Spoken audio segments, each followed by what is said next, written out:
All right, this is gonna be a fun one. This is not about grayscale. This is not about investing. Well, it'll touch on it a little bit, but mostly it's about society and where it's heading and where it's, I guess, is where it's been recently, where we find ourselves now, and some things you can maybe do to make your life better and your family's life better moving forward. Because I don't think we're going to be in a really good spot. So, just as there's a whole bunch of things that I'm going to touch on in this video.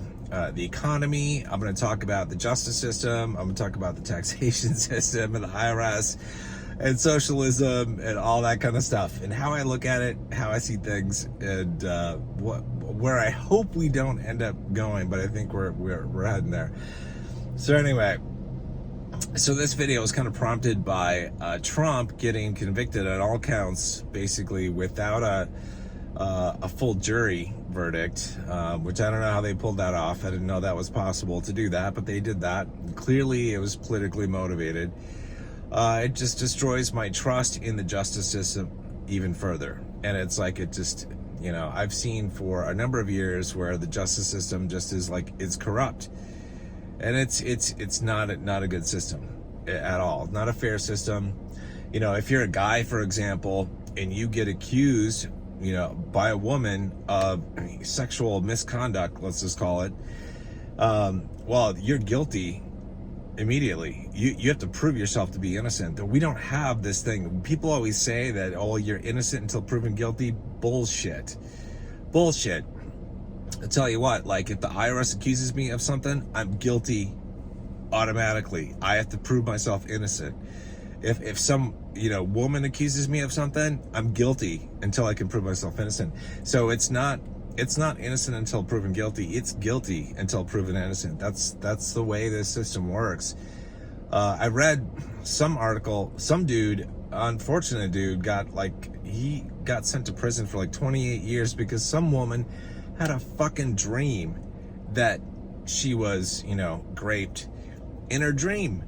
And the jury somehow convicted this dude, and he went to prison for like 28 years. And then he's only getting out, or only got out because somebody else came forward and said it wasn't true, or whatever. It's just like, it's so insane to me. And that's one example of like 10,000 wrongs in our justice system. Meanwhile, they don't care about tens of thousands, probably hundreds of thousands of illegal immigrants crossing the border on a regular basis and invading the country. We just give them free food, medical care, phones. We put them up in hotels. We treat them to a 5-star treatment, baby. That's what we do. And we send billions to Ukraine. Meanwhile, we have a lot of stuff back home that could use some fixing, that could use some upgrades, and a lot of people could use a lot of help, right? But we don't seem to care about that. This all seems to be part of a plan. God, what was it? It was like, I think it was like Cloward and Piven. I'm getting the names wrong. Anyway, these two people back in the 60s or 70s who basically put a plan together, a framework for how to basically turn, the United States into a socialist, ideology, or socialist, just utopia. And it seems like a lot of the stuff, I've just read a little bit about the stuff that they did and they wrote about, but it seems like a lot of the stuff that they had and others had, the other plans too, it's like have been coming along. They've been coming along just step by step. It's right. The rise of feminism, the rise of equality for everyone, regardless of what it is you do or say or whatever. I mean, if, as a 50-year-old, like if I were to transport myself back to high school and 50-year-old Ethan were to walk into the girls' locker room, there would be a problem. And rightly so. But now there's not a problem. If I just say I identify as a teen girl, I just identify as a teen girl. And so I think it's kind of hilarious. Like, I kind of feel bad for the women in women's sports, but I kind of think it's hilarious that they're getting what they deserve, at least what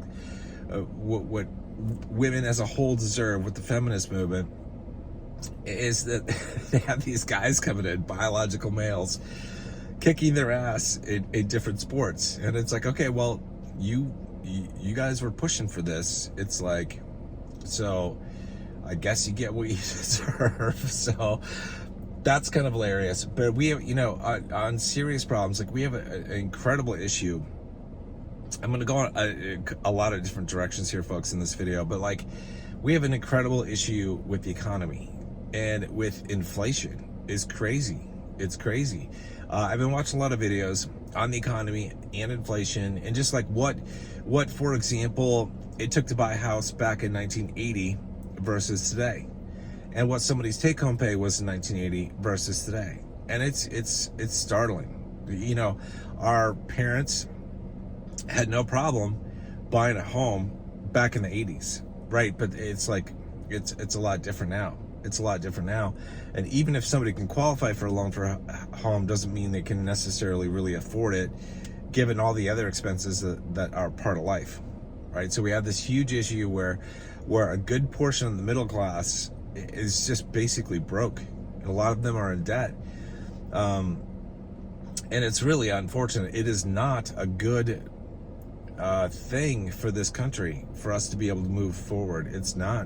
When you have such an enormous percentage of the population basically without having any savings or investments, a lot of them being deeply in debt from credit cards, student loans, etc., it's not good. But also, like, a lot of these people do not have like the brain cells, to make good decisions, or they do, but they just haven't been taught, and they haven't taken the time to learn about investing or saving or any of that kind of stuff. We aren't taught about that stuff in school. We weren't taught about that stuff by our parents. It's like, so no wonder, we're basically designed into a system that churns us out as worker bees, as part of the corporate world, right? We're supposed to serve the corporate world, right? So that's the paradigm that most people find themselves in, and they have to work every day of their lives until they get old, until they can hopefully retire, and hopefully have enough money coming in through Social Security, which is kind of a joke, and whatever else they have in terms of 401k or other investments, to get by. And inflation is going to eat that away, right? Inflation is going to eat that away probably faster than what their Social Security check actually increases by. But it's causing a crisis for a lot of people. But anyway, we are heading, I believe, towards a socialist society. That's what we have. It's like this. We're living in crazy town. We're living in crazy town. This is it's just, one of the new things in the corporate world is DEI. It's the diversity and equity and inclusion initiative to basically tell corporate to hire people based on their skin color or on their sex or something else, which is highly racist and highly sexist. And what I do not understand, so you got all these left-leaning libtards who always say that the right are the racist ones, and yet they are the ones implementing all these racist policies. So it's like, it is racist to take someone's skin color into consideration when you hire them. It just is. You can't get around it. It is. That's the definition of it. And so they're making a lot of stupid decisions in hiring, and it's like, I do not want the man or woman who's operating on my brain for brain surgery to have been chosen, selected, and hired because they were a specific gender or a specific skin color. I don't give a shit. I want them to have been hired because they were the best. They were the best that could be found at the time. And it's like, that's who I want working on my brain during surgery. Same for like other things like pilots for the airlines. Like, I don't want somebody to have been hired. It's like, well, we could have hired somebody really qualified, but we haven't met our quota of people of a certain skin color, so we're just going to hire the next person that comes in with that skin color and make them a co-pilot or the main pilot. It's like, I don't want that. Do you want that? No. We want the best people hired as possible, regardless of sex, regardless of age, regardless of race, regardless of all the other bullshit, right? So anyway, so that's one element that's of many that is that's happening, and it's gonna reduce the quality of services, folks, that we have out there. It's like, it's not, I don't know what it's like in your area, but it is really difficult to get somebody, a pro, out to even work on your lawn, like your irrigation system, or a carpenter to do work, or sometimes even electricians, because they're in such high demand. There aren't enough people. And it's like, this is, I don't know, I don't know if I kind of worry, like, 20, 30 years from now, I'm like, oh, geez, how many of these people are still going to be working? Are there going to be people in those trades that still want to work, that are qualified to work, that will do a good job? I worry about that kind of stuff, And it goes for anything. It goes for truckers on the road. It goes for baristas. It goes for anything. Like, you want to hire the best people, the most qualified people, not based on their skin color. I think that's all bullshit. That's racist. That is by definition racist, and it pisses me off. Like, I remember, I don't know when it was. I don't think it was grade school, but it must have been early, like in middle school or something, where I first learned about like in the 50s, when they had different drinking fountains for black people and white people. And I felt, I was embarrassed that was ever a thing. Two, I couldn't believe that the society would actually do that. And now we're like implementing policies. It's all bullshit. It's all bullshit. Also, I want to talk briefly about, at some point, there's a good chance, I believe, that a lot of guys in the workforce are going to check out. They're going to check out for a couple reasons. One, they're going to get tired of doing the work for everybody else who's sitting on their ass, right? And two, they're going to get tired of working and being taxed so heavily, because tax rates are probably going to go up, because we're moving to, I believe, a socialist society, and tax rates are going to go up, and they're going to get, they're going to be like, why am I doing this? And on the relationship side, where it's like I said, like, you can get accused of something and you're immediately guilty. It's like, why would you want to do that? Why would you want to do that? Plus all the other issues with relationships. If you have a partner, consider yourself lucky. If you're looking, man, I feel for you, because what I've seen out there, and what I've learned, it's like, it's not easy. It's not easy for sure. Anyway, I believe, we will see more and more calls to tax the rich, and the term the rich, it'll start with the billionaires, and then move to the ultra millionaires, and then the regular millionaires, and eventually people with, $500,000 or $250,000, because there will be a lot of people who would think that $250,000 would be excessive in their language, excessive, and they wouldn't have that, and they would want those people to be taxed in order to get what they want from the government, and that's what I think we're gonna have. And I think the best way to protect yourself against that is to vote. Probably, I don't know if voting even matters anymore, but at least you can say you tried. I don't know if it actually matters anymore. After last election, I saw what happened, and I'm like, I don't know that it actually mattered that I voted. And I mean, I'll still vote this time, because at least I can say I tried. But I don't know that it matters anymore, but at least you can try to change the course of direction of this country, I guess.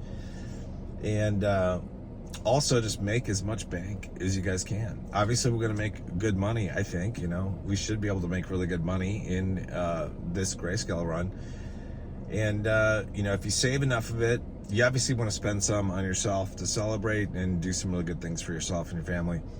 But then you want to save enough, for the next run, so you can make even more mad money. Because historically, in societies where socialism has run amok, it's like, if you have the people with money are generally far better off than the masses of people who do not, and that includes the middle class. Like, the middle class, it's like kind of fades away, So you want to make sure you have all that kind of money. You might also get preparedness minded. So it's like this is like when did I start? This was like almost 15 years ago. I started to get into preparedness and like planning for like a whole bunch of shit that could go wrong in society. And I was like, how do I protect myself and my family against these possibilities? So I would suggest, if nothing else, if you can, get a place, either your primary place or like a lake cabin or some kind of place outside of a big city. And the general suggestion, if I remember back from my prepping days, I think was like, what I heard was like, ideally 80 miles outside of a big city. Could be less, depends on where you're at, and what's around. But you want to be a ways away. You want to have a place that's a ways away from the carnage that can come to big cities. Because when we have societal issues, we have societal unrest, what's one of the things that happens? Massive protests that are very destructive to a city. I mean, it's like hell. It's like, you probably remember like the Minneapolis riots from a couple years ago. It's like, it's pretty destructive. And, so it's like that kind of stuff happens, and you want a place to be far away from that. And I think like what we saw with like George Floyd, for example, it was just small potatoes in comparison to what we could have if we have a massive problem. They say that, we're basically 3 meals away from anarchy. So it's like, that means like, if somebody doesn't eat for a day or 2 max or 3 days at an extreme, it's like society can go to shit, because that's when you get the rioting, the looting, a lot of bad things. And so it's like some morons could go and loot and burn down your bank, and then you can't get money out of the ATM. You can't go to the branch to get cash. It's like, or they do the same thing with a grocery store or grocery stores. They might do that because they're pissed off at the high food prices. These morons, they blame what they see in front of their face, right? So they have no clue, at least they don't seem to have any clue about the broader economy, about inflation, about stuff like that. And so what they'll do is, if they're sick of paying, what they consider to be overpaying for food at the grocery store, is they'll take it out on the grocer, not realizing that the grocer basically has no other option than to do that, because the grocer is having to pay more to actually bring that produce, that food into the supermarket, into the store. But they'll take it out and they'll burn it down. It's like, just like they burn down or break down the doors of like a Target. And it's like they always go for the fucking big screen TVs. It's like, give me a break. What do you need a big screen TV when the world is ending? You gotta watch it, on a 48-inch TV or something? I mean, what are you doing? But yeah, it's like you want to be away from that kind of stuff. You want to be away. So you might want to think like, if you can, with some of your grayscale profits, depending on how much you put in, obviously. You don't need to do it right away. It's something you could do in a couple of years, but keep your eye on places that are outside of your metro area. Like when I did this, I just bought land, I bought raw land, and I built slowly. Like I built a garage first on that property, and and stayed there a couple weekends, several weekends, like camped out there in the garage before I ended up building a house out there. So it's like, it took a while to build something, but I didn't buy something that was already there. I wanted to pay cash for it. So I bought the land when I had cash for it. I built the garage when I had cash for it. I built the house when I had cash for it. So I did it in stages. Something to think about. You might want to have a place to get away. Because to me, it's the safest option is to have a place away from the cities. I feel really bad for the people that are living like inside of metro areas.